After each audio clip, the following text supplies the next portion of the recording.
Hi, Graeme Beardsmore here from the University of Melbourne. I just want to take the next 10 minutes to describe a new task force of the International Lithosphere program. It's a task force that AuScope is connected with, and it's an international collaboration around lithospheric heat flow, and specifically a new project called the Global Data Assessment Project. There are 6 co-leaders of the task force, of which I am one. The first amongst equals, though, is Sven Fuchs from GFZ Potsdam in Germany, who is the overall initiator and chief leader of the program. So the International Lithosphere program is supporting this work because it recognizes lithospheric heat flow is a unique and critical foundation for understanding the planetary energy balance, the driving mechanisms of tectonic and geodynamic processes, and the thermodynamic conditions within the Earth's interior. Heat flow data are, in fact, key inputs into geodynamic models, tectonic models at the global scale, but also at the more regional or even prospect scale. It's a very important parameter for assessments of geological gas storage, mineral resource exploration, and geothermal energy specifically, but also fossil fuel exploration. And in the shallow section, in the top hundreds of meters, the geothermal heat flow and temperature gradients are an important parameter for assessing paleoclimate change as well. So the ILP recognizes heat flow as important and is supporting this project. Now, the project itself is around reassessing and recollating global heat flow data from publications spanning back beyond 80 years ago now. The initial collation of the International Heat Flow Commission, collating together the global heat flow database. It was paper-based, collecting together paper-based publications involving heat flow and extracting the heat flow data from those publications.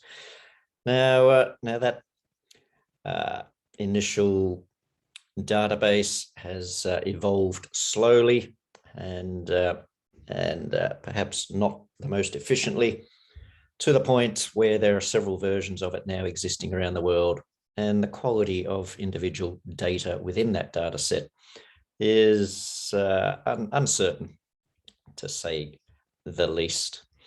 So the new task force, Task Force 8, inaugurated earlier this year and scheduled to run through to 2025. The task of the task force is to organize and lead the assessment, revision, and update of the global heat flow database. It's a global collaborative project. So the 6 members of the task force, the 6 leaders, our task is to coordinate the global heat flow data assessment project under the auspices of the International Heat Flow Commission, which is itself part of the IUGG. And the output, progressive output over the next 5 years, will be quality controlled, authenticated heat flow data from largely peer-reviewed publications to recompile the global heat flow database. It's a collaboration of volunteer scientists and institutions all around the world, of which AuScope is a recognized member and collaborator of the current group of individuals and associations.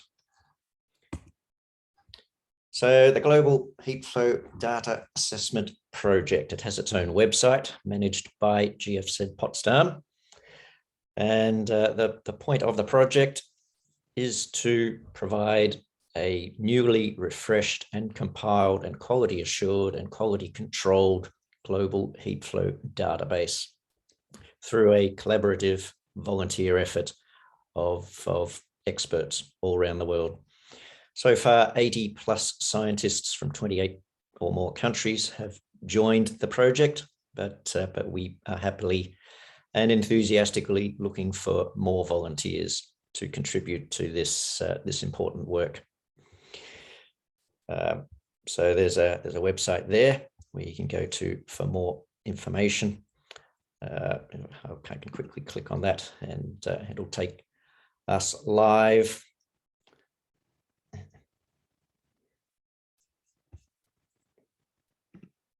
To this website. Not sure if you can see that, so I'll jump back to the slides again now. So what is the problem?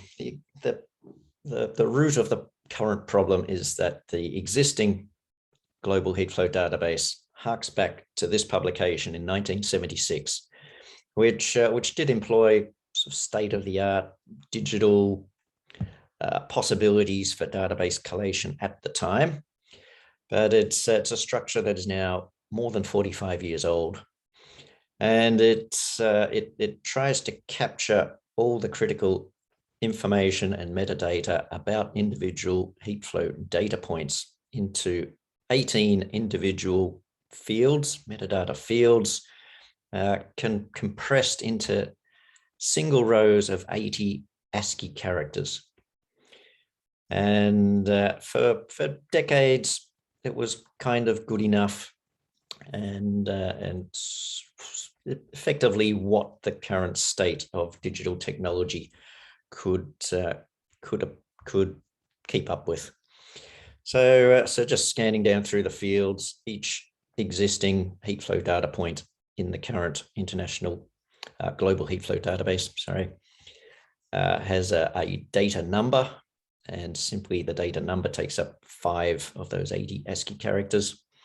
Descriptive codes, and there's a whole series of pages in the original publication that define what those 7-letter codes mean, but they try to capture as much of the metadata, the parameters of the data collection as possible, but heavily compressed.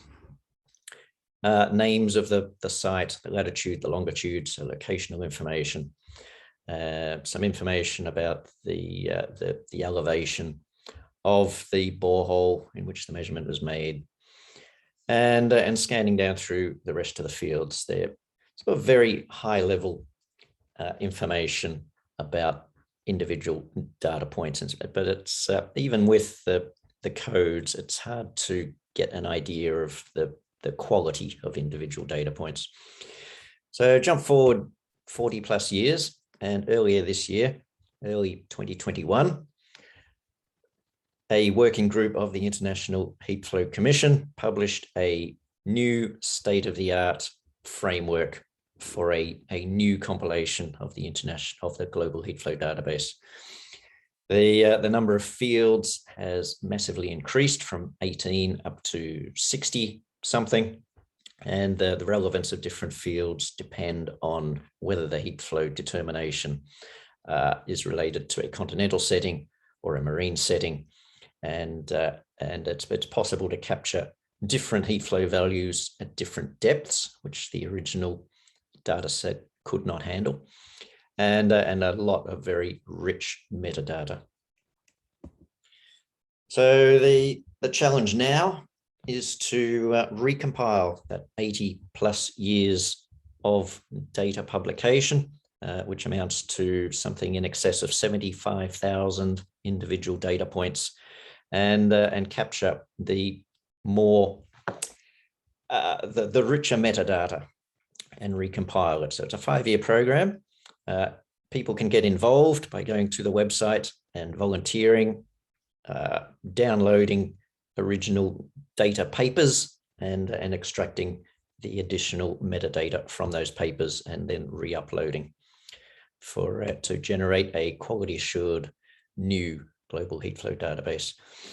Now, the 6 team leaders, like a good oligarchy, we have divided the world amongst ourselves.